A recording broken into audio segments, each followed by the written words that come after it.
नमस्कार दोस्तों, एक बार फिर क्लास 10 के वीडियो लेकर के आए हैं और आप सब बिल्कुल अटेंशन के साथ इस वीडियो को देखेंगे, क्योंकि यहाँ पे ऐसी बहुत सारी बातें होंगी जिसको ध्यान से समझना बहुत ज़रूरी है। यदि आप ध्यान नहीं दीजिएगा तो बहुत सारी चीज़ें ऐसी भी होंगी जो मिस हो जाएंगी। तो welcome to our YouTube channel Supernova Academy. आइए शुरू करते हैं। ये क्लास 10 केमिस्ट्री, आज हम लोग बात करेंगे। जो चैप्टर चल रहा है हमारा केमिकल रिएक्शंस एंड इक्वेशंस, ये हमारा छठा वीडियो है इस चैप्टर का। 7वां वीडियो भी आएगा, तुरंत जल्दी ही आएगा, एक दिन के अंदर में। उसमें हम लोग बात करेंगे टाइप्स ऑफ रिएक्शंस का। यहाँ पे हम लोग क्या बात करने वाले हैं, तो यहाँ पे हम लोग सिर्फ और सिर्फ एक ही चीज़ का डिस्कस करेंगे, सम इम्पोर्टेंट क्वेश्चंस, यानी कुछ इम्पोर्टेंट क्वेश्चंस के बारे में हम यहाँ पे जानेंगे। तो सबसे पहले हम लोग देखते हैं MCQ, जो बहुत ही इम्पोर्टेंट क्वेश्चंस हैं। इसमें ढेर सारी बातें सीखने को मिलेगी। ये MCQ क्वेश्चन है, इसमें हम लोग देखेंगे क्या क्या चीज़ें हो रही है, कैसी हो रही है। इसके अलावा इसके बाद हम लोग 2-3 क्वेश्चन शॉर्ट क्वेश्चन देखेंगे, शॉर्ट आंसर क्वेश्चन देखेंगे 2-3, और इसके बाद फिर देखेंगे लॉन्ग क्वेश्चन आंसर, यानी कि लॉन्ग क्वेश्चन आंसर भी 3 क्वेश्चन देखेंगे। ये सारी चीज़ें केमिस्ट्री है, केमिस्ट्री से रिलेटेड बहुत ही माइन्यूट यहाँ पे थिंग्स होते हैं, कुछ फैक्ट्स होते हैं, वो सारे फैक्ट्स को समझना होता है। तो चलिए शुरू करते हैं। आपके स्क्रीन पे ये फर्स्ट क्वेश्चन नज़र आ रहा है, आप देखिए यहाँ पे क्वेश्चन नंबर फर्स्ट क्या बोल रहा है।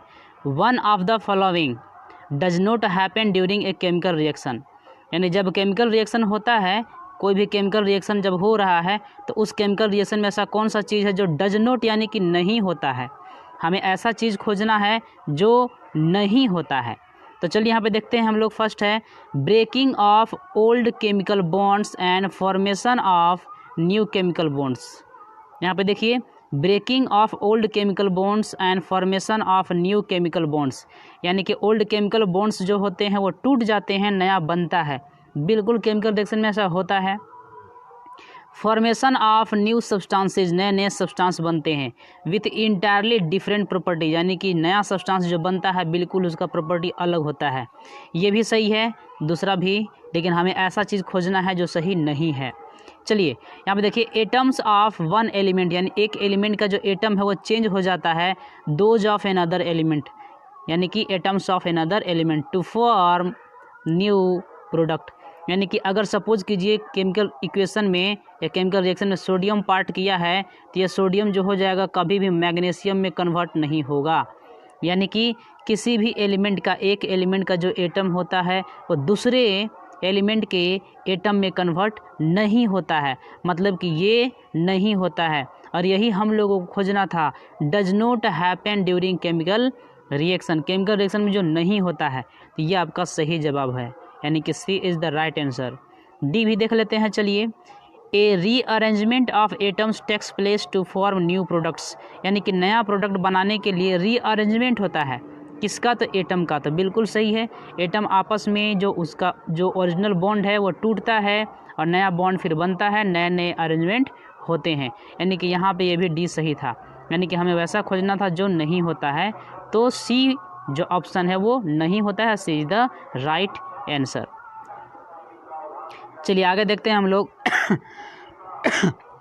Which of the following does not involve a chemical reaction, यानी एक मिनट बेटा, यहाँ पे हम लोग देखेंगे, बोल रहा है कि does not involve in a chemical reaction. अगर केमिकल रिएक्शन होता है, ये केमिकल रिएक्शन नहीं होता है, यानी कि ऐसा कौन इसमें है जो यहाँ पे ऑप्शंस दिए गए हैं उसमें केमिकल रिएक्शन नहीं होता है।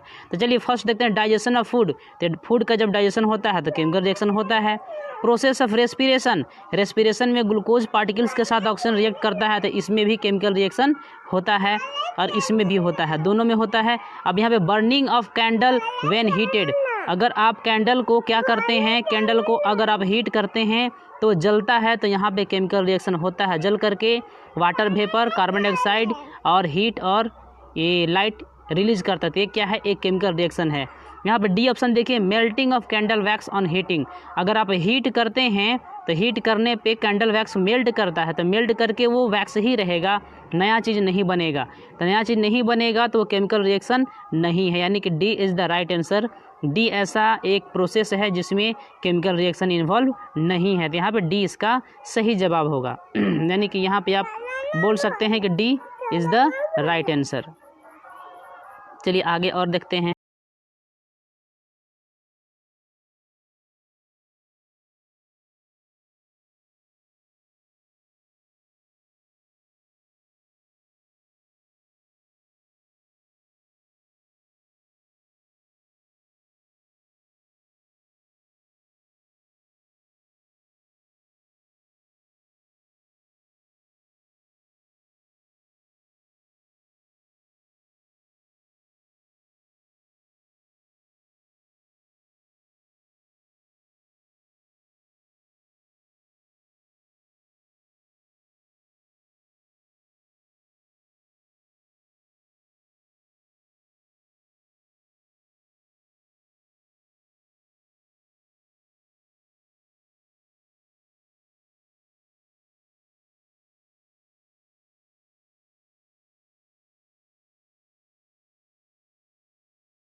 चलिए क्वेश्चन नंबर 3 देखते हैं। 3 क्या है, ये देखिए कि you are given a solution of lead nitrate. ध्यान से समझिए कि आपको क्या दिया गया है, तो लेड नाइट्रेट का सोल्यूशन दिया गया, यानी कि PbNO3 लेड नाइट्रेट का फार्मूला है PbNO3। Pb मतलब होता है लेड और NO3 मतलब नाइट्रेट। ये लेड नाइट्रेट का फार्मूला हो गया, केमिकल फार्मूला, ये आपको दिया गया है।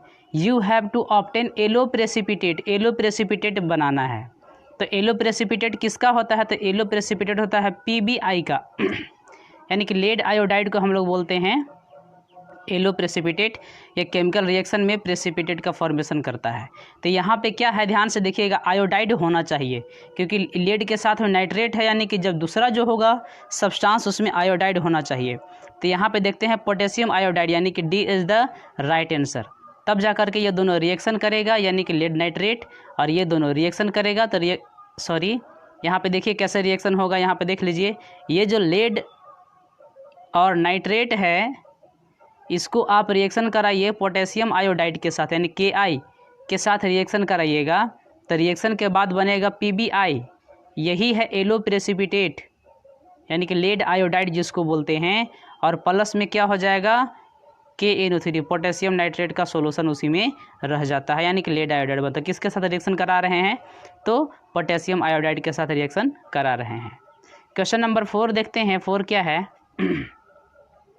N acid which can decolourise purple coloured potassium permanganate, यानी कि पोटेशियम परमैंगनेट, यानी कि ध्यान से समझिए एक बीकर है, इसमें वाटर लीजिए और वाटर में पोटेशियम परमैंगनेट का 3, 4, 5 क्रिस्टल डाल दीजिए, तो इसका पूरा कलर पर्पल कलर का हो जाएगा।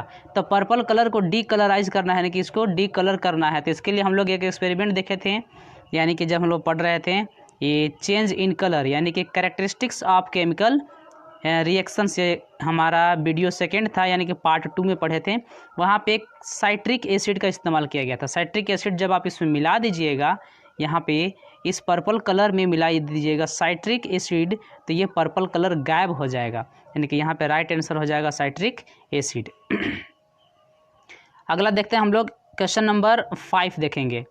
इन the chemical reaction between 2 substances, यानी 2 सब्सटेंस के बीच में केमिकल रिएक्शन है, is characterised by change in colour from orange to green, यानी कि ऑरेंज कलर था, सपोज कीजिए ये एक सॉल्यूशन है इसका कलर कैसा था, तो इसका कलर था ऑरेंज कलर का था, इस प्रकार का ये था, ऑरेंज कलर के था, और इसमें कोई दूसरा सब्सटेंस को मिलाया गया, यानी कि सपोज कीजिए ये फर्स्ट हो गया और दूसरा कोई इसमें कुछ मिलाया गया है। तो मिलाने के बाद ये देखा गया कि ये जो सॉल्यूशन है, सॉल्यूशन का कलर कैसा हो गया, तो सॉल्यूशन का कलर ग्रीन हो गया, यानी कि ऑरेंज से कैसा हो गया, तो ग्रीन हो गया। तो ऐसे दो सब्सटेंस क्या किया है, जिसको मिलाया गया है, यही पूछ रहा है। These two substances are most likely to be, तो क्या होगा, तो याद कीजिए यहाँ पे हम लोग देखे थे कि पोटेशियम K2Cr2O7, इसको बोलते हैं पोटेशियम डाइक्रोमेट। पोटेशियम डाइक्रोमेट में थोड़ा सा एसिड मिला देते हैं तो इसको बोला जाता है एसिडिफाइड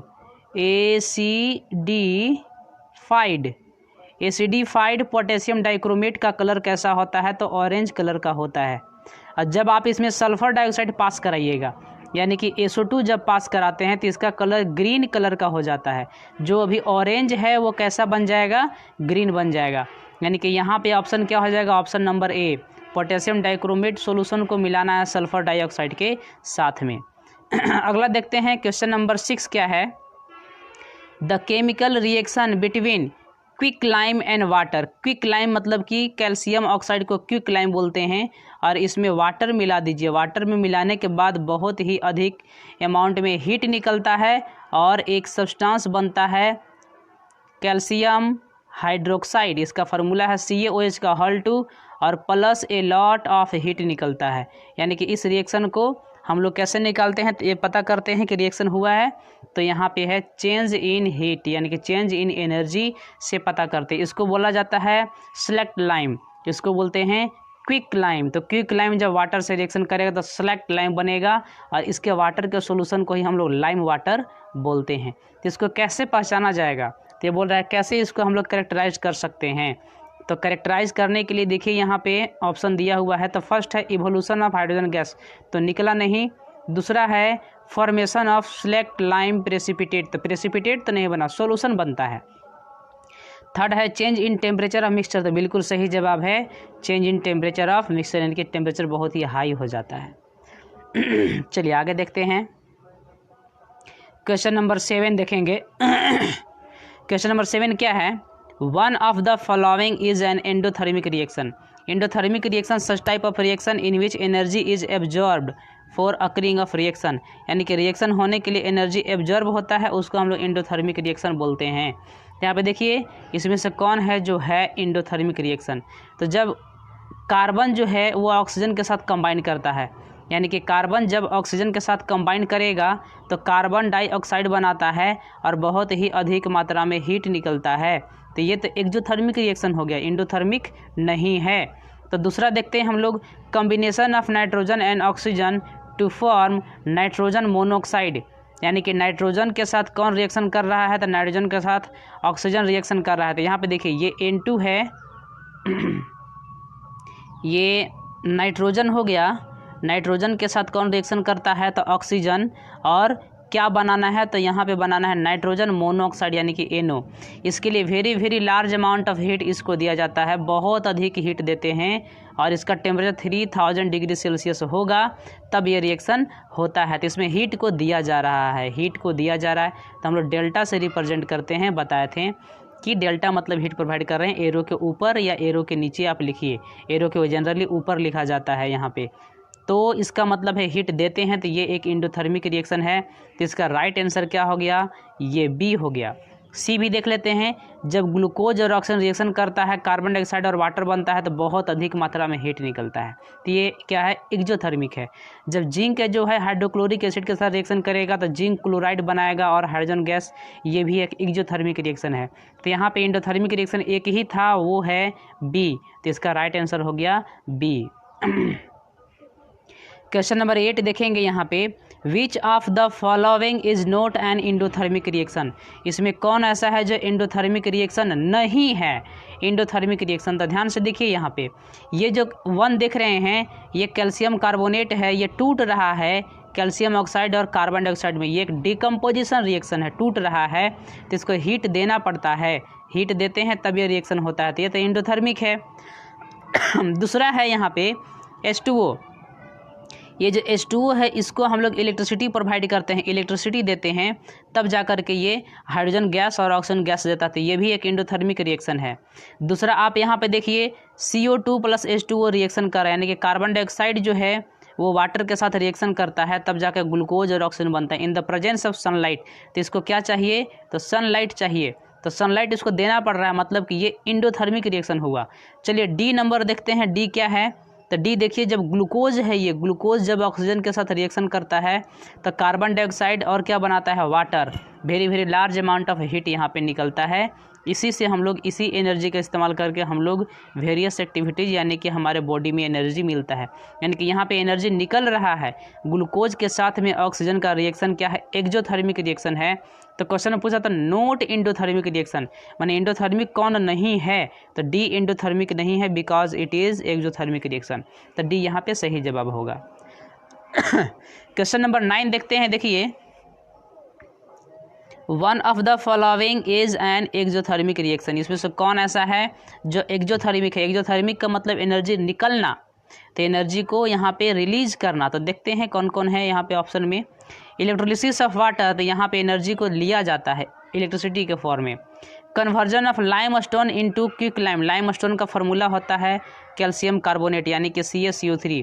जब आप इसको हीट दीजिएगा तब ये बनाएगा कैल्शियम ऑक्साइड, यही है क्विक लाइम। यानी ये लाइम स्टोन से क्या बना, क्विक लाइम, और इसके साथ में कार्बन डाइऑक्साइड गैस रिलीज होता है, यानी कि CO2 गैस क्या होता है, रिलीज होता है। तो ये क्या हो गया, यहाँ पे हीट को दिया जा रहा है, तो ये तो इंडोथर्मिक हो गया। प्रोसेस ऑफ रेस्पिरेशन, रेस्पिरेशन में क्या होता है कि यहाँ पे जो ग्लूकोज है, ये ग्लूकोज ये रिएक्ट करता है ऑक्सीजन के साथ में। ग्लूकोज और ऑक्सीजन का रिएक्शन होता है तो कार्बन डाइऑक्साइड बनाता है, वाटर बनाता है और एनर्जी रिलीज होता है। तो ये एनर्जी रिलीज हुआ, मतलब कि एक्सोथर्मिक रिएक्शन है। तो ये सी इज़ द राइट आंसर, यानी कि सी है एक्सोथर्मिक रिएक्शन। डी के बारे में भी समझ लीजिए, प्रोसेस ऑफ फोटोसिंथेसिस, फोटोसिंथेसिस में सनलाइट की ज़रूरत होती है, यानी कि इंडोथर्मिक रिएक्शन है। चलिए आगे देखते हैं 10, क्वेश्चन नंबर 10, यानी कि the chemical equation are balanced, यानी केमिकल इक्वेशन को बैलेंस करना पड़ता है, वेरी वेरी नेसेसरी है, बैलेंस्ड करना ही पड़ता है। टू सेटिस्फाई, किसको सेटिस्फाई कराते हैं, one of the following laws, यानी कि यहाँ पे 4 लॉ लिखा हुआ है, इसमें से किस लॉ को सेटिस्फाई कराने के लिए इक्वेशन को बैलेंस किया जाता है। तो law of conservation of momentum, बिल्कुल नहीं। Law of conservation of mass, बिल्कुल, यानी कंजर्वेशन ऑफ मास को सेटिस्फाई कराने के लिए हम लोग इक्वेशन को बैलेंस करते हैं। यानी कि केमिकल रिएक्शन में नहीं तो एनर्जी नहीं तो कोई भी मास बनता है, क्रिएट होता है, और नहीं डिस्ट्रॉय होता है, यानी टोटल मास कंजर्व रहता है, इसीलिए बैलेंस करना पड़ता था। Law of conservation of mass इसका सही जवाब है। तो चलिए हम लोग क्वेश्चन नंबर यहाँ पे देखेंगे।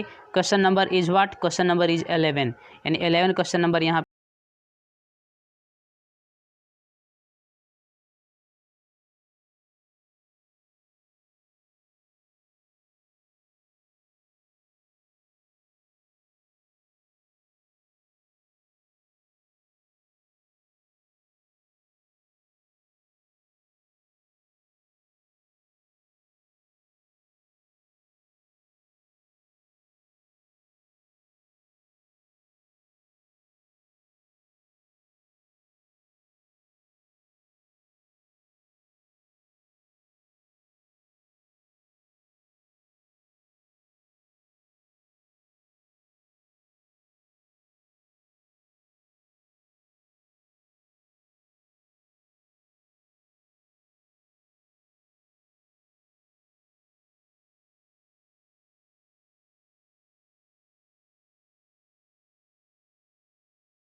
Question number 11 is ammonia. Ammonia जो है वो रिएक्ट करता है, किसके साथ रिएक्ट करता है, ऑक्सीजन के साथ रिएक्ट करेगा और नाइट्रोजन बनाएगा और वाटर बनाएगा। यानी कि ammonia reacts with oxygen to form nitrogen and water, यानी नाइट्रोजन और वाटर बनाने के लिए अमोनिया रिएक्ट करता है। तो इसके लिए करना क्या है, तो इसके लिए बोल रहा है कि एक बैलेंस्ड केमिकल इक्वेशन आप लिखिए फॉर दिस रिएक्शन, और at the our state symbol, यानी कि ऑल्सो बोल रहा है यहाँ पे, सॉरी मिसप्रिंट है, लिखा हुआ है ऑल्सो, यहाँ पे लिखिएगा also state symbols of all the reactants and products, यानी कि आपको बताना है, रिप्रेजेंट करना है कि सारे जो रिएक्टेंट्स या प्रोडक्ट्स उनका स्टेट सिंबल क्या है। स्टेट सिंबल का मतलब होता है कि कौन सॉलिड है, कौन लिक्विड है, कौन गैस है, कौन प्रेसिपिटेट है और कौन एक्वा सॉल्यूशन। ये सारे के सारे सिंबल को हम लोग स्टेट सिंबल इसका हम लोग इस्तेमाल करते हैं। तो चलिए यहाँ पे आ जाइए, देखिए अमोनिया जो है एक गैस है, ऑक्सीजन भी गैस है और नाइट्रोजन भी गैस है, लेकिन वाटर जो है क्या है, ये लिक्विड है। तो केमिकल रिएक्शन का हम लोग इस प्रकार से रिप्रेजेंट कर सकते हैं। सबसे पहले वर्ड इक्वेशन बनाया गया है, देखिए यहाँ पे अमोनिया रिएक्ट किया ऑक्सीजन के साथ में, तो क्या बनाया, नाइट्रोजन और वाटर। इसको आप क्या करना है कि फार्मूला और सिंबल्स लिख दीजिए, यही हो जाएगा इसका बैलेंस्ड केमिकल इक्वेशन। तो ध्यान से देखेंगे यहाँ पे अमोनिया का होता है NH3 यानी अमोनिया गैस है, O2 है तो गैस है, तो G लिख दिए ब्रैकेट में, और ये एरो का साइन मतलब कि डायरेक्शन ऑफ रिएक्शन, N2 मतलब कि नाइट्रोजन गैस, ये गैस है तो G लिख दिए, और H2O बनाता है यानी कि लिक्विड बनाता है। अब बैलेंस करना है, तो बैलेंस करने के लिए आप समझिए, यहाँ पे हम समझा रहे हैं कैसे बैलेंस करना है, ध्यान से सब लोग समझेंगे। ये देखिए यहाँ पे अमोनिया का मतलब होता है NH3, ये अमोनिया हो गया, और इसको रिएक्ट कराना है किसके साथ में, ऑक्सीजन के साथ में रिएक्ट कराना है। जब ऑक्सीजन से रिएक्ट करेगा तो क्या बनाएगा, नाइट्रोजन गैस बनाएगा और साथ में वाटर बनाएगा, यानी कि H2O बनाएगा। ये हो गया H2O। अब यहाँ पे हम लोग क्या करते हैं, बैलेंस करते हैं। तो कैसे बैलेंस करेंगे, तो यहाँ देख लीजिए, सबसे पहले यहाँ पे देखिए नाइट्रोजन 2 है, यहाँ पे नाइट्रोजन कितना है 1, तो 2 लगा दीजिए यहाँ पे, तो ये हो जाएगा नाइट्रोजन 2 हो गया।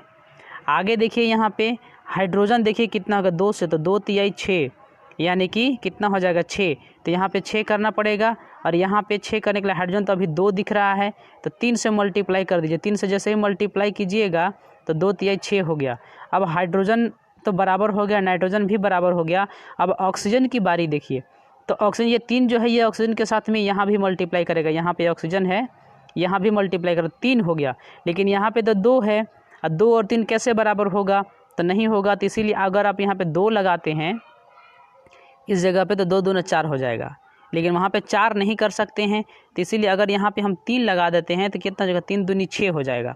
तो यहाँ पे भी 6 करना पड़ेगा, तो 6 कैसे होगा, तो आप यहाँ पे 6 कर दीजिए, यहाँ 6 कर देंगे तो क्या हो जाएगा 6 ऑक्सीजन, लेकिन हाइड्रोजन फिर गड़बड़ हो गया, देखिए तो यहाँ पे हाइड्रोजन कितना हो गया, 6 दूनी 12, तो हाइड्रोजन को 12 करने के लिए आप ये 2 किए थे, यहाँ पे कितना करना पड़ेगा, 4 करना पड़ेगा।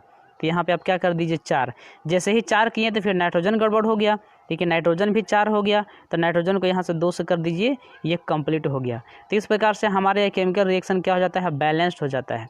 आप यहाँ पे देखिए, यहाँ 4 NH3 यानी कि यहाँ पे 4 नाइट्रोजन और 12 हाइड्रोजन, यहाँ भी आ जाइए 4 नाइट्रोजन और यहाँ पे 6 दूनी 12 हाइड्रोजन।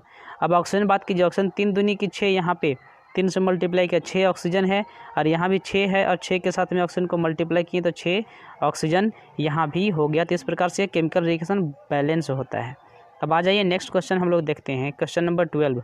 क्वेश्चन नंबर 12 क्या है, ध्यान से देखेंगे कि translate the following statement into chemical equation, यानी कि यहाँ पे कुछ स्टेटमेंट दिया हुआ है, इस स्टेटमेंट को आपको ट्रांसलेट करना है, और ट्रांसलेट करके उसके एक केमिकल इक्वेशन बनाना है। इसके बाद फिर उसको क्या करिएगा, बैलेंस करिएगा। देखिए यह स्टेटमेंट क्या है, तो यहाँ पे देखेंगे आप ध्यान से कि जो बेरियम क्लोराइड है, बेरियम क्लोराइड का फार्मूला तो BaCl2, ये देखिए बेरियम क्लोराइड का सोल्यूशन है, तो एक्वस लिख दिए हम लोग, ये सोल्यूशन हो गया। ये रिएक्ट करता है अमोनियम सल्फेट के सोल्यूशन से, अमोनियम सल्फेट Al2SO4 का होल 3। ये हम लोग 9 क्लास में सीख चुके हैं कि किसी भी कंपाउंड का फार्मूला कैसे लिखना है। तो Al2SO4 का होल 3, ये इक्वेशन यानी कि एक्यू, मतलब कि यहाँ पे क्यों लिखा गया एक्यू, एक्वस है, एक्वस का मतलब सोल्यूशन फॉर्म में है। ये रिएक्ट करता है तो क्या बनाता है, तो प्रेसिपिटेट बनाएगा। प्रेसिपिटेट किसका, तो बेरियम सल्फेट का, तो बेरियम सल्फेट BaSO4 हो गया बेरियम सल्फेट, और इसके साथ में क्या बन रहा है, एल्यूमिनियम क्लोराइड बन रहा है, तो एल्यूमिनियम क्लोराइड AlCl3 हो गया। इस प्रकार से ये इसका केमिकल इक्वेशन हो गया। आप यहाँ पे देख सकते हैं एक चीज़ और लिखा गया है, इसका वर्ड इक्वेशन भी बनाया गया है। देखिए बेरियम क्लोराइड को आप प्लस करते हैं किसके साथ में, एल्यूमिनियम सल्फेट यानी कि बेरियम क्लोराइड रिएक्ट कर रहा है एल्यूमिनियम सल्फेट के साथ में, प्रेसिपिटेट बनाया बेरियम सल्फेट का और साथ में एल्यूमिनियम क्लोराइड का सॉल्यूशन बन रहा है। तो चलिए यहाँ पे देखते हैं हम लोग बैलेंस कैसे करेंगे। तो फिर से ध्यान से देख लीजिए एक बार कैसे बैलेंस करना है। ये बेरियम क्लोराइड हो गया BaCl2, ये बेरियम क्लोराइड, ये रिएक्ट किया एल्यूमिनियम Al2SO4 का हॉल 3, ये है एल्यूमिनियम सल्फेट और रिएक्ट करके क्या बना रहा है, तो रिएक्ट करके बना रहा है बेरियम सल्फेट यानी कि BaSO4, ये बेरियम सल्फेट का सॉल्यूशन है, प्रेसिपिटेट है सॉरी, और इसके साथ में क्या बनाया एल्यूमिनियम क्लोराइड यानी कि AlCl3, ये एल्यूमिनियम क्लोराइड है। अब बैलेंस करते हैं। अब देखेंगे बेरियम 1 है, यहाँ भी बेरियम 1 है, यहाँ कोई दिक्कत नहीं है। यहाँ पे देखिए एल्यूमिनियम कितना है 2, यहाँ पे एल्यूमिनियम कितना है 1, तो एल्यूमिनियम 2 कर दीजिए। जैसे ही आप एल्यूमिनियम 2 करते हैं तो 2 के साथ में क्लोरीन के साथ भी मल्टीप्लाई करता है, तो क्लोरीन यहाँ पे 3 था तो 3 2 6 हो गया, तो यहाँ पे क्लोरीन 2 है तो 3 करने के लिए यहाँ पे 3 से मल्टीप्लाई करते हैं तो बेरियम भी तो 3 हो जाएगा, क्योंकि ये जो 3 हुआ 3 से क्लोरीन के साथ मल्टीप्लाई किया तो 3 2 6, लेकिन ये 3 बेरियम के साथ भी मल्टीप्लाई करता है तो बेरियम 3 हो गया, तो बेरियम को 3 करने के लिए यहाँ 3 से मल्टीप्लाई करेंगे तो बेरियम भी 3 हो गया। अब SO4 को एक चीज़ मान लीजिए, ये SO4 का एक ग्रुप है तो 3 से यहाँ भी मल्टीप्लाई हुआ SO4 3 और यहाँ देखिए SO4 3 है, यानी किस प्रकार से हमारा केमिकल जो इक्वेशन है बैलेंस्ड हो जाता है। ठीक है, अब आगे देखते हैं नेक्स्ट क्वेश्चन। नेक्स्ट क्वेश्चन क्या है कि when potassium nitrate is heated, यानी कि पोटेशियम नाइट्रेट जो देख रहे हैं इसको क्या करना है, हीट करना है, तो हीट करेंगे तो डिकम्पोज हो जाएगा। डिकम्पोज का मतलब होता है कि वो टूट जाएगा छोटे छोटे कंपाउंड में, तो डिकम्पोज होकर के पोटेशियम नाइट्राइट बनाता है। यहाँ पे ध्यान से देखें, यहाँ पे नाइट्रेट है और यहाँ पे नाइट्राइट है, तो नाइट्रेट का फार्मूला होता है NO3, ये नाइट्रेट हो गया, लेकिन जो नाइट्राइट होता है उसका होता है NO2, उसको हम लोग NO2 बोलते हैं। NO2 सॉरी, यहाँ पे देखिए ये जो NO2 है उसको हम लोग बोलते हैं नाइट्राइट और NO3 को बोलते हैं नाइट्रेट। याद रखिएगा, NO3 का मतलब नाइट्रेट हो गया और NO2 का मतलब नाइट्राइट। यानी कि जब आप यहाँ पे पोटेशियम नाइट्रेट को हीट करते हैं यानी कि KNO3, ये है पोटेशियम नाइट्रेट, हीट करिएगा तो डिकम्पोज होकर के पोटेशियम नाइट्राइट यानी कि KNO2 बना रहा है, इसके साथ में ऑक्सीजन गैस रिलीज होता है यानी कि O2 गैस यहाँ पे बन गया। इसको बैलेंस केमिकल इक्वेशन के फॉर्म में लिखना है, साथ ही साथ इसका स्टेट सिंबल यानी कि कौन है सॉलिड, कौन लिक्विड और कौन गैसियस स्टेट में है, ये सब के सब दिखाना है। तो सबसे पहले हम लोग यहाँ वर्ड इक्वेशन लिखेंगे। वर्ड इक्वेशन देखिए यहाँ पे लिखा है कि पोटेशियम नाइट्रेट व्हेन हीटेड, यानी कि ये हीट का सिंबल लिखा हुआ है यहाँ पे। आप हीट के लिए आप ये डेल्टा भी इस्तेमाल कर सकते हैं, नहीं तो HEAT हीट भी लिख सकते हैं। तो जब इसको हीट किया जाता है पोटेशियम नाइट्राइट प्लस ऑक्सीजन, इसको आप क्या कर दीजिए, इसको आप कन्वर्ट कर दीजिए फार्मूला में, यानी KNO3 हो गया। KNO3 को हीट कर रहे हैं, हीट करने के बाद KNO2 प्लस में O2 बनाता है। इसको बैलेंस कैसे करना है तो आप यहाँ पे देखिए बैलेंस किस प्रकार से किया जा रहा है। KNO3 ये हो गया आपका पोटेशियम नाइट्रेट, इसको हीट करेंगे तो हीट करने के बाद पोटेशियम नाइट्राइट KNO2 और प्लस में O2 बन रहा है, ये इस प्रकार से।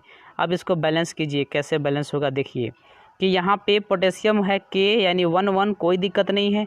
नाइट्रोजन भी 1 है, नाइट्रोजन भी 1 है, कोई दिक्कत नहीं है। मामला यहाँ पे है कि ऑक्सीजन 2 यहाँ पे है, 2 यहाँ पे 4 ऑक्सीजन है, और यहाँ पे देखिए ऑक्सीजन कितना है तो यहाँ पे 3 ही है। अगर यहाँ हम 2 से मल्टीप्लाई कर देते हैं, ध्यान से देखिए तो 3 दूना कितना हो गया 6, यानी ये ऑक्सीजन हमारा कितना हो गया, ऑक्सीजन हो गया 6। लेकिन ये जो 2 है ये पोटेशियम के साथ भी मल्टीप्लाई होगा और यही 2 नाइट्रोजन के साथ भी मल्टीप्लाई होगा, तो यहाँ पे पोटेशियम और नाइट्रोजन दोनों के लिए 2 से आप यहाँ मल्टीप्लाई कर दीजिए, तो 2 पोटेशियम भी हो गया यहाँ पे और 2 नाइट्रोजन भी हो गया, और यही वाला 2 यहाँ ऑक्सीजन के साथ भी मल्टीप्लाई कर दिया, तो ऑक्सीजन में ऑलरेडी यहाँ पे 2 दिख रहा है, जब 2 से मल्टीप्लाई होगा तो यहाँ पे 4 ऑक्सीजन हो जाएगा और 2 यहाँ पे है, तो 4 और 2 6, जो यहाँ पे 2 से मल्टीप्लाई करके 6 ऑक्सीजन किया था। इस प्रकार से केमिकल इक्वेशन बैलेंस्ड होता है। चलिए आगे देखते हैं हम लोग।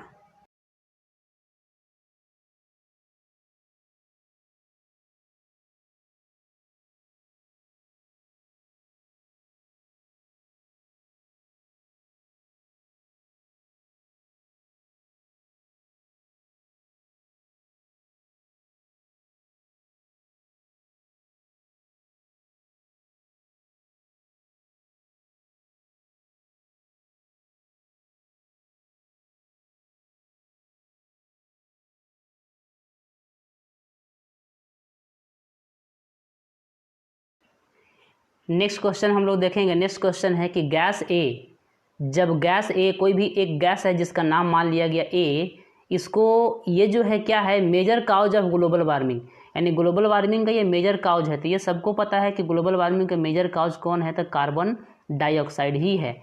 ये कंबाइन करता है किसके साथ में, हाइड्रोजन ऑक्साइड, यानी कि हाइड्रोजन H हो गया और यहाँ पे ऑक्सीजन है, यानी कि ऑक्सीजन का वैलेंसी 2 होता है और हाइड्रोजन का 1। आप इसको क्रॉस मल्टीप्लाई इस प्रकार से करिएगा तो इसका फार्मूला क्या हो जाएगा, तो इसका फार्मूला हो जाएगा H के साथ में 2 तो H2 और O के साथ में 1 तो ये O, H2O आ गया। यानी कि यही है हाइड्रोजन ऑक्साइड जिसको हम लोग वाटर बोलते हैं। यानी कि जो ग्लोबल वार्मिंग का जो मेन कारण है ये हो जाएगा कार्बन डाइऑक्साइड, ये हो गया कार्बन डाइऑक्साइड, और हाइड्रोजन ऑक्साइड को क्या बोलेंगे, वाटर। ये दोनों रिएक्ट करते हैं, रिएक्ट किसके प्रेजेंस में करते हैं, तो यहाँ पे लिखा हुआ in the presence of environmental factor C, यानी कि सी एक इन्वायरमेंटल फैक्टर है, उसके प्रेजेंस में ये दोनों रिएक्शन करेगा। यानी कि CO2 प्लस H2O ये दोनों रिएक्ट करते हैं। ध्यान से देखिएगा, तो यही एक गैस है, ए नाम दिया गया है इसका। अब ये दोनों रिएक्ट किया किसके प्रेजेंस में, तो यहाँ पे प्रेजेंस बता के इन्वायरमेंटल फैक्टर जिसका नाम दिया गया सी, और एक ग्रीन मटेरियल है डी, ग्रीन मटेरियल डी यानी कि हम लोग सब जानते हैं क्लोरोफिल होता है, और ये क्लोरोफिल है, डी क्या हो गया, क्लोरोफिल हो गया, और सी क्या हो गया, तो सी हो गया सनलाइट, यानी कि सनलाइट के प्रेजेंस में और क्लोरोफिल के प्रेजेंस में ये दोनों रिएक्शन करेगा तो क्या बनाएगा, ग्लूकोज बनाता है, और ग्लूकोज के साथ में ऑक्सीजन गैस रिलीज होता है। तो यहाँ पे आगे और बातें लिखी हुई हैं कि ये क्या करेगा, तो टू फॉर्म बनाता है एक 6 कार्बन ऑर्गेनिक कंपाउंड, यानी 6 कार्बन वाला ऑर्गेनिक कंपाउंड।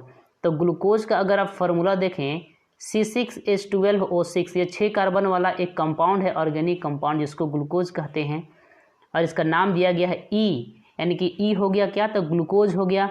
और इसके साथ में एक गैस बनता है F, F is a gas, यानी कि एफ क्या है, तो एक गैस है। तो इसके साथ में अभी बोलेंगे इसके साथ में ग्लूकोज के साथ में कौन सा गैस निकलता है, तो ऑक्सीजन गैस निकलता है।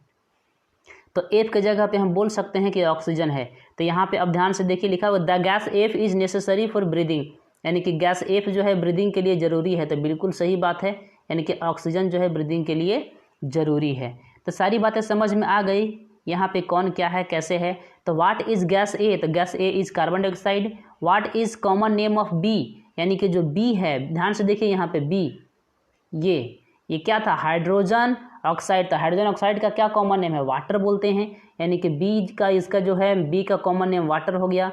What do you think could be C, आप क्या सोचते हैं कि सी क्या होगा, तो सी अभी बताएं सनलाइट के प्रेजेंस, इन्वायरमेंटल फैक्टर सी मतलब सनलाइट हो गया। अगला है कि what is material D, material D क्या है, तो मटेरियल डी मतलब ग्रीन मटेरियल है, मीन्स क्लोरोफिल है ये। और वेयर इज इट फाउंड, ये कहाँ मिलता है, तो it is found in the green lips of plants, यानी प्लांट्स के ग्रीन लिप्स ग्रीन स्टेम्स में पाए जाते हैं। इसके अलावा ई क्वेश्चन देखिए, नेम द ऑर्गेनिक कंपाउंड ई, यानी कि जो ई ऑर्गेनिक कंपाउंड बना, ध्यान से देखिए 6 कार्बन ऑर्गेनिक कंपाउंड, तो ग्लूकोज है ये, यानी कि यहाँ पे नेम द ऑर्गेनिक कंपाउंड ई, तो इसका आंसर हो जाएगा ग्लूकोज, यानी कि ई क्या है, तो ई है ग्लूकोज, और इसका फार्मूला होता है C6H12O6, ये ग्लूकोज हो गया ई। अगला बोल रहा है कि व्हाट इज गैस एफ, तो यानी ग्लूकोज के साथ में एक गैस बना था, ये गैस है जो नेसेसरी है ब्रीदिंग के लिए, तो गैस एफ क्या हो गया, तो गैस एफ हो गया ऑक्सीजन, यानी इसका जवाब हो जाएगा ऑक्सीजन।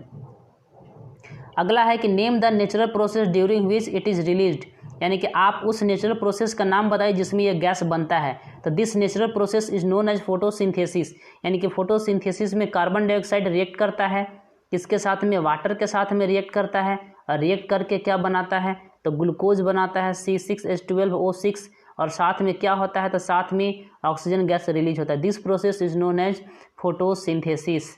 तो चलिए आगे देखते हैं, यही सारी बातें यहाँ पे आप देख सकते हैं, बैलेंस किया हुआ है, ये हम लोग बार बार पढ़ चुके हैं, इसका आंसर है, आप लोग नोट कर लीजिएगा। अगला क्वेश्चन देखते हैं, क्वेश्चन नंबर 15। ध्यान से समझिए क्वेश्चन नंबर 15 क्या है। ये जो लॉग क्वेश्चन आंसर आपको दिखने के लिए मिल रहा है, ये हॉट्स है। ये सारे क्वेश्चन क्या हैं, तो ये सारे क्वेश्चन को हम लोग बोलते हैं हॉट्स, HOTS, हॉट्स क्वेश्चन, मतलब कि higher order thinking skill question ये हैं। अगर आप इनको समझ जाते हैं तो बाकी सारी चीज़ें समझ में आ जाएंगी। जितना भी चीज़ यहाँ पे बताया जा रहा है आप इसका एक नोट कॉपी बनाइए, उसको बार बार रिवाइज कीजिए, क्योंकि बहुत सारी ऐसी छोटी छोटी चीज़ें होती हैं जो बोला जाता है उसको लिखाया नहीं जा सकता। तो जो कुछ भी हम बोलते हैं आप उसको ध्यान से समझिए, और अगर आप लगता है आपको कि इसको नोट करना चाहिए तो आप उसको नोट ज़रूर कर लीजिए, क्योंकि छोटी छोटी चीज़ें से ही आप बड़ी बड़ी चीज़ें सीख पाइएगा। तो इसीलिए हर एक छोटी चीज़ को सीखना ज़रूरी है। यहाँ पे क्वेश्चन नंबर 15 देखते हैं, ध्यान से समझिए। क्वेश्चन नंबर 15 क्या है कि ए सॉलिड सब्सटेंस पी, यानी कि पी है एक सॉलिड सब्सटेंस है, ध्यान से समझिए, एक सॉलिड है, ये बात बोला कि सॉलिड है। विच इज़ वेरी हार्ड, ये क्या है तो बहुत ही हार्ड है, और हार्ड है तो इसका कंस्ट्रक्शन में इस्तेमाल करते हैं। मेनी बिल्डिंग्स और स्पेशली किस में इस्तेमाल करते हैं तो फ्लोरिंग के लिए, यानी फ्लोर बनाने के लिए इस्तेमाल करते हैं। तो फ्लोर बनाने के लिए हम लोग सब जानते हैं मार्बल का इस्तेमाल किया जाता है, यानी कि मार्बल का सबसे ज़्यादा इस्तेमाल किया जाता है। मार्बल किससे बनता है तो मार्बल बनता है लाइम स्टोन से, यानी कि ये हो गया लाइम स्टोन, यानी कि लाइम स्टोन से मार्बल बनता है। यानी कि जो हार्ड सब्सटेंस की बात कर रहा था यहाँ पे, तो ये हार्ड सब्सटेंस कौन है पी, तो ये मार्बल है, मार्बल ही है जो हार्ड सब्सटेंस है जिसका इस्तेमाल बिल्डिंग के लिए किया जाता है, जिसमें स्पेशली हम लोग क्या बनाते हैं तो फ्लोर में बनाने में इस्तेमाल करते हैं।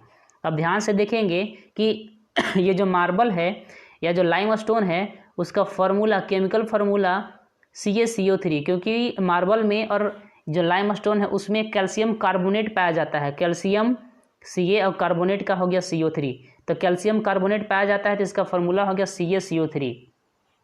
इसको हीट करना है, स्ट्रांगली हीट करना है, यानी कि जब आप इसको क्या करिएगा हीट प्रोवाइड करिएगा, very very high temperature, strong heat देना है। स्ट्रांग हीट दीजिएगा तो ये ब्रेक हो जाएगा, डिकम्पोज हो जाएगा। डिकम्पोज कैसे होता है तो देखिए यहाँ पे ये बनाता है CaO प्लस में CO2, यानी कि CaO बनाएगा और साथ में क्या बनाएगा तो CO2, कैल्शियम ऑक्साइड, और साथ साथ में कार्बन डाइऑक्साइड भी बनता है। तो यहाँ पे लिखा हुआ है कि it decomposes to form another solid Q and gas R is given out, यानी कि ये जो है कैल्शियम ऑक्साइड, इसका नाम उसने क्या बताया तो इसका नाम उसने बताया कि ये जो है ये क्यू है ये, और ये जो कार्बन डाइऑक्साइड है इसको क्या बोल रहा है तो इसको बोल रहा है कि आर। ध्यान से समझिए, ये था क्या पी, यानी कि जो सॉलिड सब्सटेंस पी लिया गया था वो क्या है तो calcium carbonate solid substance P हो गया, और जब इसको हीट करते हैं तो एक सॉलिड बनता है कैल्शियम ऑक्साइड, ये सॉलिड क्यू हो गया, इसका नाम क्यू लिखा है क्वेश्चन में। और एक गैस बनता है तो इस गैस का नाम देख लीजिए, कार्बन डाइऑक्साइड है, इसको क्या मान लिया है तो इसको वो आर मान लिया है, नाम वहाँ क्वेश्चन में आर दिया हुआ है। अब ध्यान से और समझिए क्या लिखा है कि सॉलिड जो क्यू है, यानी कि क्यू ये रिएक्ट करता है किसके साथ में तो वाटर के साथ में रिएक्ट करता है, यानी कि कैल्शियम ऑक्साइड ही क्यू था, इसको वाटर के साथ में रिएक्ट कराइए। अब ध्यान से समझिए, यही है क्विक लाइम, इसको बोलते हैं क्विक लाइम, और जब क्विक लाइम वाटर के साथ रिएक्ट करता है तो सेलेक्ट लाइम बनाता है, और सेलेक्ट लाइम बनाएगा CaOH का हॉल्ट, यानी कैल्शियम हाइड्रोक्साइड, यही है सेलेक्ट लाइम, और very very large amount of heat release होता है, ये बहुत ही अधिक मात्रा में क्या निकलता है तो हीट निकलता है।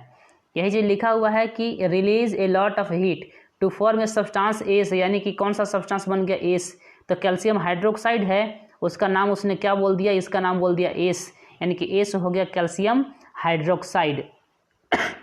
अब आगे देखिए, यहाँ पे आगे और कुछ इन्फॉर्मेशन दिया हुआ है कि when gas R is pass, तो याद कीजिए आर क्या था तो CO2 को हम लोग आर माने थे, आर को पास कराया जाता है, किससे पास कराया जाता है clear solution of substance S, तो सब्सटेंस एस क्या था CaOH का हॉल 2, ये है सेलेक्ट लाइम, ये वाटर में घोलते हैं तो उसको हम लोग लाइम वाटर बोलते हैं, यानी कि लाइम वाटर बनता है। ये दोनों रिएक्ट करेगा फिर से वापस रिएक्शन, यानी कि ये टेस्टिंग है, टेस्टिंग ऑफ CO2 गैस, यानी CO2 गैस का जब टेस्टिंग करते हैं लेबोरेटरी में तो लाइम वाटर ये होता है CaOH का हॉल 2 लाइम वाटर के साथ में CO2 पास कराते हैं, तो इसका जो सोल्यूशन का कलर जो पहले कलरलेस था वो मिल्की वाइट हो जाता है, किसके फॉर्मेशन से तो CaCO3 के फॉर्मेशन से, यानी कि CaCO3 बनता है और साथ में H2O भी बनता है, यानी कि CaCO3 का फॉर्मेशन हो रहा है।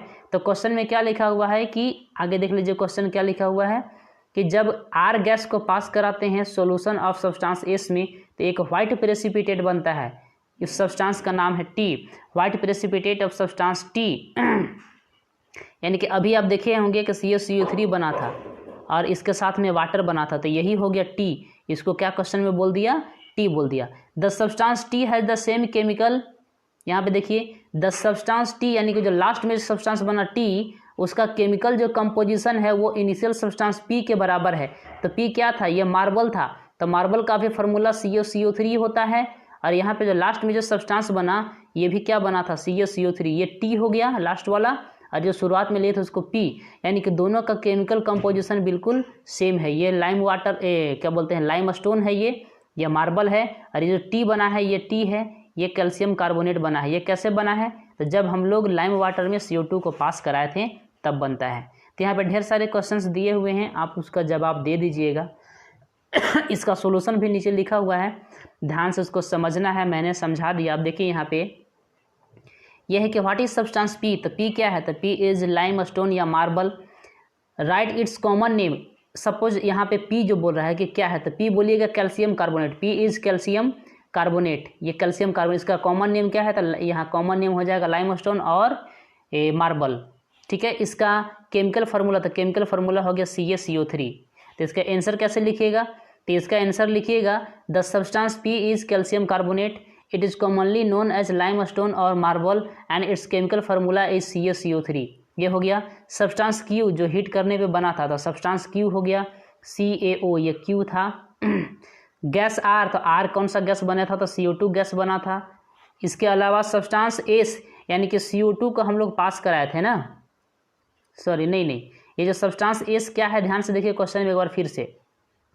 यहाँ पे ये लिखा हुआ है कि जब क्यू है, क्यू मतलब क्या, तो CaO, ये कैल्शियम ऑक्साइड क्विक लाइम, इसको रिएक्ट कराए थे वाटर के साथ में। अच्छा, इसको वाटर के साथ में रिएक्ट कराए थे, CaO को H2O के साथ में जब रिएक्ट कराते हैं तो क्या बनता है, CaOH का होल 2, यही है एस, यही है एस, इसको क्या बोलेंगे, एस, कैल्शियम हाइड्रोक्साइड, एस हो गया। ठीक है, अब यहाँ पे देख लीजिए substance S is what, substance S is calcium hydroxide, और what is its colour, a clear solution known as, clear solution यानी कि कैल्शियम हाइड्रोक्साइड, इसका जब वाटर में सोल्यूशन बना दीजिएगा तो इसको हम लोग लाइम वाटर कहते हैं, लाइम वाटर, LIME लिखिएगा, LIME, lime water, lime water बोलते हैं इसको, यानी कि इसका क्लियर सोल्यूशन को लाइम वाटर बोलते हैं। अब यही जो लाइम वाटर है यानी कि ये जो है CaOH का होल 2, इस लाइम वाटर में ही हम लोग गैस पास कराए थे, CaOH का होल 2, इसमें हम लोग R गैस पास कराए थे, R मतलब कि CO2, इसको आप पास कराइएगा तो क्या बनता है, कैल्शियम कार्बोनेट, यानी कि बोल रहे हैं कि what is substance T substance क्या है, तो टी मतलब कि कैल्शियम कार्बोनेट हो गया T. Name any 2 natural forms in which substance T occurs in nature, यानी कि बोल रहा है कि 2 गो केमिकल फॉर्म्स बताइए जो नेचर में मिलता है जहाँ पे सब्सटेंस टी मिलता है। तो सब्सटेंस टी क्या था, CaCO3 कैल्शियम कार्बोनेट, तो ये लाइम स्टोन में मिलता है या मार्बल में मिलता है। ठीक है, तो ये सारे यहाँ पे क्वेश्चंस का कंप्लीट हो चुका है। यहाँ पे इक्वेशन भी दिया हुआ है, ध्यान से देखिए, ये पी सब्सटेंस है, इसको हीट किया गया था तो यहाँ पे क्यू बना था और ये वाला आर गैस बना था। ठीक है, अब ये जो क्यू है, क्यू को हम लोग वाटर में मिलाए थे तो ये जो बन रहा है यही क्या था, ये एस था। अब इस एस का ये क्या है, ये लास्ट देखिए, ये एस का सॉल्यूशन है, इसमें हम लोग आर गैस पास कराए थे, यहाँ पे आर गैस पास कराए तो ये बना था, यही था टी, तो ये हो गया टी। तो सारे चीज़ देख रहे हैं, पी जो है CaCO3 है, क्यू CaO है, आर CO2 है, और एस है CaOH का होल 2, आर हो गया फिर से CO2 या टी जो है वो CaCO3, यानी कि पी जो है और टी दोनों सेम है, पी कैल्शियम कार्बन, टी भी कैल्शियम कार्बोनेट। ये हमारा लास्ट क्वेश्चन होगा, आप ध्यान से इसको समझिए, लास्ट क्वेश्चन क्या बोल रहा है। देखिए कि when a mixture of gases X and Y, ध्यान से समझिए, 2 गो गैस है, एक है X और दूसरा है Y, ये दोनों गैस का मिक्सचर लेना है, दोनों को मिला लेना है, इसको कंप्रेस करना है 300 ATM प्रेशर, यानी कि प्रेशर बहुत ज़्यादा है, बहुत ही ज़्यादा, 300 ATM है, यानी कि ATM का मतलब होता है एटमॉस्फेरिक प्रेशर। अब इसको क्या करना है कि पास कराना है ओवर एक कैटलिस्ट, यानी कैटलिस्ट के ओवर पास कराना है। तो कैटलिस्ट क्या है, तो किससे कैटलिस्ट बना है, तो देखिए यहाँ पे कैटलिस्ट किससे बना है, कंसिस्टेंस यहाँ पे नहीं, कंसिस्ट होगा, सॉरी यहाँ पे sprint, catalyst consist of mixture of zinc oxide मतलब कि ZnO, ये जिंक ऑक्साइड हो गया। और दूसरा है क्रोमियम ऑक्साइड, प्लस में क्रोमियम ऑक्साइड यानी कि CrO3, ये दोनों को मिला दिया गया है। ये दोनों कैटलिस्ट के जैसा काम कर रहा है। तो हम लोग देखे थे कैटलिस्ट क्या होता है। तो कैटलिस्ट एक केमिकल होता है, केमिकल सब्सटेंस होता है जो किसी भी केमिकल इक्वेशन कराने के लिए, रिएक्शन कराने के लिए रिस्पॉन्सिबल होता है, लेकिन at the end of the reaction it remains unchanged, इसमें किसी भी प्रकार का चेंजिंग नहीं होता है, इसको बोलते हैं हम लोग कैटलिस्ट। ये दोनों कैटलिस्ट हो गया। ये दोनों के प्रेजेंस में गैस दो गो है, एक X है और दूसरा Y है, दोनों को कंप्रेस किया जाता है, प्रेशर लगा करके दबाया जाता है कैटलिस्ट में। और साथ ही साथ यहाँ पे गौर से देखिए, इसको हीट भी किया जाता है, heated to a temperature of 300 degree Celsius, temperature भी बहुत ज़्यादा है, 300 डिग्री सेल्सियस है। देन ऑर्गेनिक कंपाउंड बनता है जिसका नाम है Z, यानी कि एक ऑर्गेनिक कंपाउंड बन रहा है। देखिए ऑर्गेनिक कंपाउंड Z बनता है, हैविंग मॉलिकुलर फार्मूला दिया हुआ यहाँ पे, ये देखिए मॉलिकुलर फार्मूला CH4O यानी कि जो Z है ऑर्गेनिक कंपाउंड जो बन रहा है उसका मॉलिकुलर फार्मूला है CH4O इज फॉर्म्ड। अब ये देखिए मॉलिकुलर फार्मूला का मतलब क्या होता है, यहाँ पे लिखा हुआ है CH4O, ये मॉलिकुलर फार्मूला है, बताता है ये कि किसी भी सब्सटेंस का, किसी भी कंपाउंड का एक मॉलिक्यूल में कौन कौन सा एलिमेंट का कितना कितना एटम है। तो यहाँ पे देखेंगे कार्बन का 1 एटम है, हाइड्रोजन का 4 एटम है और ऑक्सीजन का 1 एटम है। यानी कि जो यहाँ पे ऑर्गेनिक कंपाउंड बन रहा है उसमें कार्बन का 1 एटम, हाइड्रोजन का 4 एटम और ऑक्सीजन का 1 एटम प्रेजेंट है। ये इसका बताने का मतलब है कि एक मॉलिक्यूल में कार्बन, हाइड्रोजन और ऑक्सीजन का नंबर कितना कितना है। ये इसका केमिकल फार्मूला नहीं है, ये इसका मॉलिकुलर फार्मूला है। ये मॉलिकुलर फार्मूला है, केमिकल फार्मूला नहीं है, ये बनता है। अब यहाँ पे कुछ इन्फॉर्मेशन दिया हुआ है, देखिए कि X is a highly poisonous gas, ये बहुत ही पॉइजनस गैस है, बहुत ही जहरीला होता है।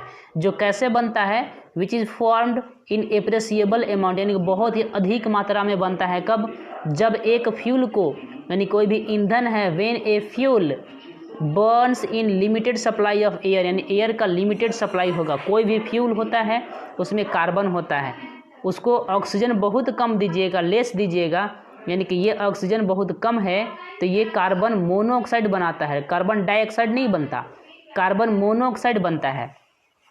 और यही अगर ये ऑक्सीजन बहुत अधिक हो, ऑक्सीजन का क्वांटिटी बहुत ज़्यादा हो तो वहाँ पे कार्बन डाइऑक्साइड बनेगा।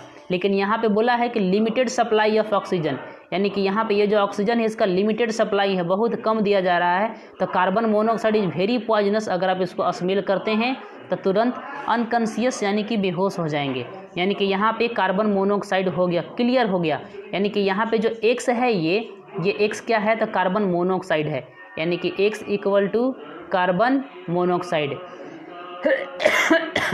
ये क्लियर हो गया यहाँ पे।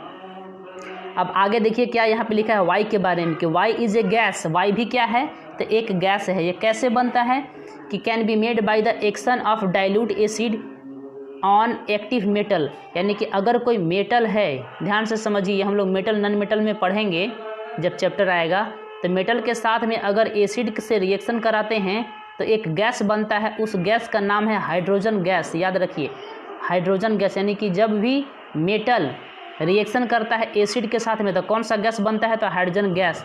तो यहाँ पे ये भी बात पता चल गया कि ये कार्बन मोनोऑक्साइड था और Y क्या है, तो Y है हाइड्रोजन गैस है। ये दोनों गैस हमें पता हो गए कि X कौन है और Y कौन है।